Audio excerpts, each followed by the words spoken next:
Hello friends, இன்றைக்கி நம்ம வீட்டிலையே ஹெல்த்தியாக சிம்பிளாக நல்லா சாஃப்ட் அண்ட் ஃப்ளஃபியாக டேஸ்டியாக டீ கேக் எப்படி செய்யுதுன்னு பார்க்கலாமா?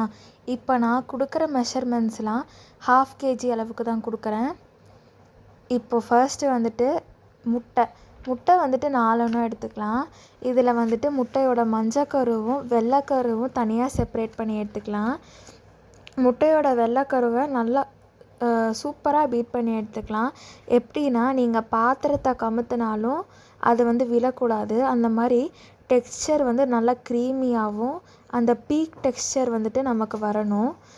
இப்போது இதில் இந்த முட்டையோட வெள்ளை பீட் பண்ணும்போதே இதில் சர்க்கரை சேர்த்துக்கலாம். 150 கிராம் அளவு சர்க்கரை இதோட சேர்த்து பீட் பண்ணி எடுத்துக்கலாம். இப்போ முட்டையோட மஞ்சளை எடுத்து வச்சுருக்கோம் இல்லைங்களா, அதில் இந்த எசன்ஸ் எல்லாம் சேர்த்துக்கலாம். Vanilla essence 2 teaspoon, pineapple essence 1/2 teaspoon, இந்த மாதிரி எசன்ஸ் எல்லாம் சேர்த்துக்கலாம்.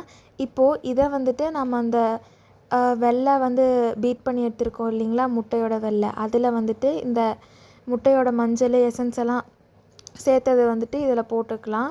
இதில் கொஞ்சமாக சின்ன பிஞ்ச் ஆஃப் சால்ட்டு, ரொம்ப வேண்டாம், ஒரு குட்டி பிஞ்ச் போதும். அடுத்து இதில் milk 50 gram, oil 50 gram, oil sunflower oil use பண்ணிக்கலாம். இதெல்லாம் சேர்த்துட்டு கட் அண்ட் ஃபோல்ட் மெத்தடில் மிக்ஸ் பண்ணி எடுத்துக்கலாம். இப்போ இதில் மைதா 120 கிராம் அளவு மைதா, பேக்கிங் பவுடர் 1/2 டீஸ்பூன், இதையும் சேர்த்து நல்லா ஜலிச்சு கடைசியாக இதில் சேர்த்து எடுத்துட்டிங்க அப்படின்னா நமக்கு சூப்பராக ரெடி ஆயிரும். உண்மையிலேயே இந்த கேக் செம்ம டேஸ்ட்டாக இருக்கும்.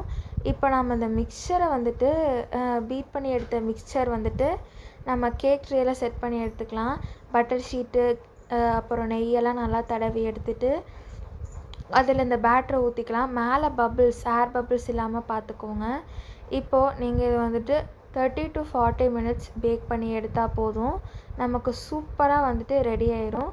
கண்டிப்பாக இந்த மாதிரி கேக்கை ட்ரை பண்ணி பாருங்கள். வீட்டில் இருக்கிறவங்களும் ரொம்ப விரும்பி சாப்பிடுவாங்க.